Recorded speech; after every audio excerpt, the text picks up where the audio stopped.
अस्सलाम वालेकुम। आज के वीडियो में हम करेंगे एक्सरसाइज 6D है जो mathematics books D3 7th edition जो न्यू एडिशन आया है उसी एक्सरसाइज है ये, और इसका हम करेंगे क्वेश्चन नंबर 3। इससे जो पिछले क्वेश्चन से पहले करवा चुकी हूँ उसका लिंक मैं डिस्क्रिप्शन में दे दूँगी, आप वहाँ से देख लीजिएगा। और अगर अभी तक आपने मेरा चैनल सब्सक्राइब नहीं किया तो उसको सब्सक्राइब कर दीजिए और बेल आइकन को लाजमी प्रेस कर दीजिएगा ताकि आपको न्यू आने वाली वीडियोस के बारे में पता चल सके। और जो मेरा सेकंड चैनल है जिसके बीच में मेरी कुकिंग की, क्राफ्ट्स की, डिटेल्स की वीडियोस हैं उसका लिंक पे डिस्क्रिप्शन में, उसको भी सब्सक्राइब कर दीजिएगा। और जो मेरी बहन का चैनल है उसका लिंक पे डिस्क्रिप्शन में, उसको भी सब्सक्राइब कर दीजिएगा। तो स्टार्ट करते हैं। हमारे पास क्वेश्चन नंबर 3 है। The coordinates of 4 points are. हमारे पास जो कोऑर्डिनेट्स हैं 4 पॉइंट्स के, 0 एक ओ है मेरे पास, एक ए है, बी है और सी है। ठीक है, ये 4 पॉइंट्स हैं, इनके कोऑर्डिनेट्स ये गिवन है, यानी कि एक्स और वाई की वैल्यूज गिवन है। फाइंड द वैल्यू ऑफ के। जो कह रहे हैं कि आप के की वैल्यू को फाइंड आउट करें जबकि the point O A and B are collinear. Collinear यानी कि अगर एक स्ट्रेट लाइन है ऐसे तो उस पर ये तीनों पॉइंट्स हैं। ठीक है, ये यहाँ पे अगर आप कह लें ये ओ है मेरे पास, ये ए है और ये बी है। ठीक है, तो ये कोलिनियर यानी कि एक स्ट्रेट लाइन पे ये तीनों पॉइंट्स हैं।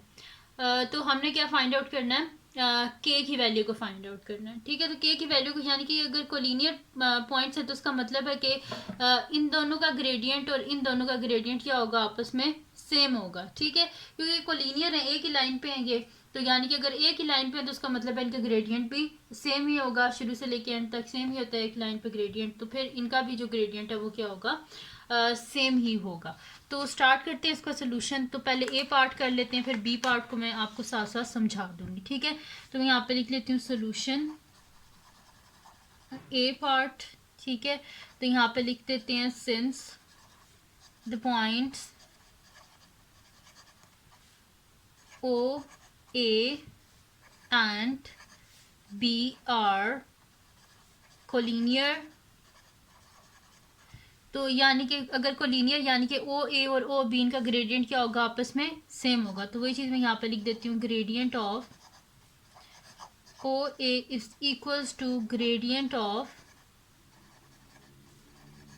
ओ बी। ठीक है, तो अब इनके ग्रेडियंट हम फाइंड आउट कर लेते हैं। तो ग्रेडियंट क्या होता है हमारे पास, यहाँ पे अगर मैं लिखूँ तो ग्रेडियंट हमारे पास होता है, अगर ओ ए का मैं निकालूँ तो ये होगा y2 minus y1 divided by x2 minus x1। इसी तरह यहाँ पे भी होगा y2 minus y1 divided by x2 minus x1।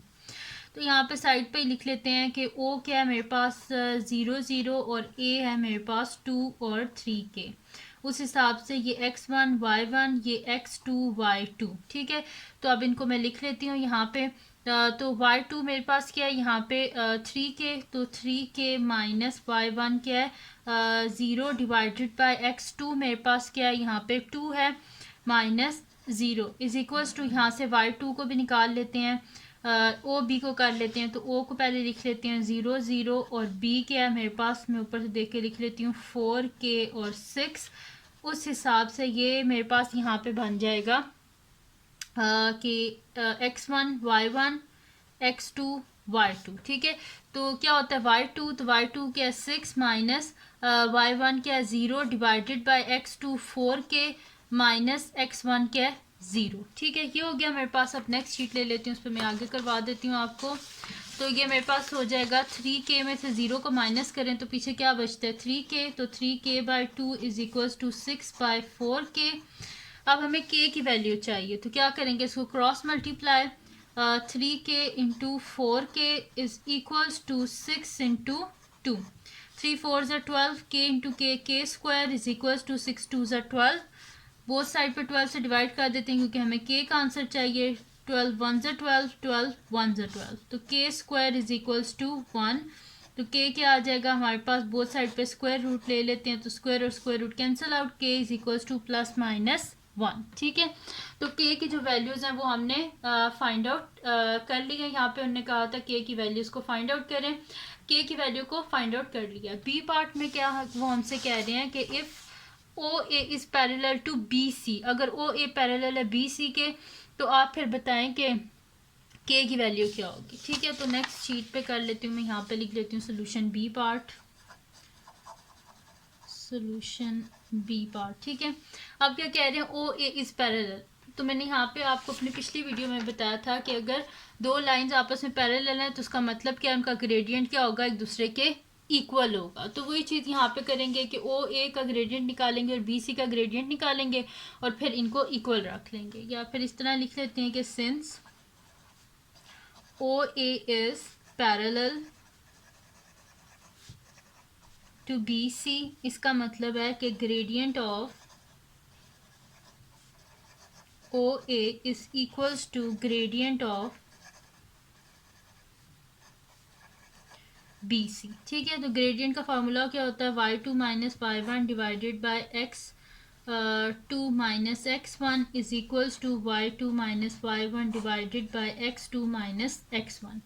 तो पहले ओ है, तो ओ किसके इक्वल है, ज़ीरो ज़ीरो, और ए किसके इक्वल है हमारे पास, टू और थ्री के। ठीक है, तो उस हिसाब से ये मेरे पास एक्स वन वाई वन, ये एक्स टू वाई टू, तो y two minus y one यानी कि थ्री के माइनस मेरे पास क्या है, y one zero divided by x two क्या है, two, two minus x one क्या है, ज़ीरो, इज इक्वल्स टू, अब यहाँ से बी सी को कर लेते हैं, तो बी मेरे पास क्या है, वैल्यू फोर के सिक्स और सी की वैल्यू है टेन के सेवन। उस हिसाब से ये एक्स वन वाई वन, ये एक्स टू, ये वाई टू। ठीक है, तो फिर ये मेरे पास क्या हो जाएगा, यहाँ पे वाई टू है तो सेवन माइनस वाई वन क्या है six divided by x two क्या है मेरे पास टेन के और एक्स वन मेरे पास क्या है फोर के। ठीक है, ये हो गया मेरे पास, तो three k minus zero three k divided by two is equal to seven minus six one.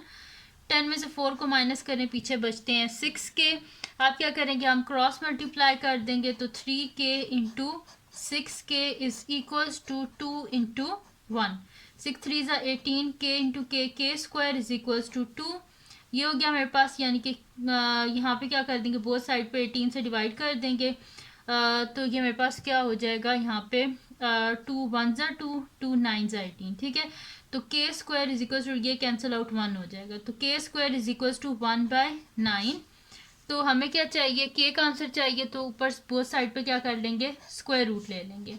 ठीक है, तो स्क्वायर और स्क्वायर रूट कैंसिल आउट, तो यहाँ पे मेरे पास क्या आ जाएगा, के is equals to plus minus यहाँ पे हो जाएगा, यहाँ पे मेरे पास आ जाएगा, नाइन क्या होता है, थ्री का स्क्वायर होता है ना, तो वन बाय थ्री। ठीक है, तो आंसर क्या आ गया, के इज इक्वल टू, यहाँ पे मैं साइड पे करके दिखा देती हूँ, अगर स्क्वायर रूट नाइन हो हमारे पास, square root of one by nine है अगर मेरे पास, मैंने तो यहाँ पे डायरेक्ट कर दिया, तो मैंने सोचा आप लोगों को बता दूँ, तो ये वन का स्क्वायर वन ही होता है और थ्री का स्क्वायर क्या होता है, नाइन होता है, तो ये कैंसिल आउट जब होगा तो वन बाय थ्री आएगा, इस तरह मैंने यहाँ पे लिखा है वन बाय थ्री।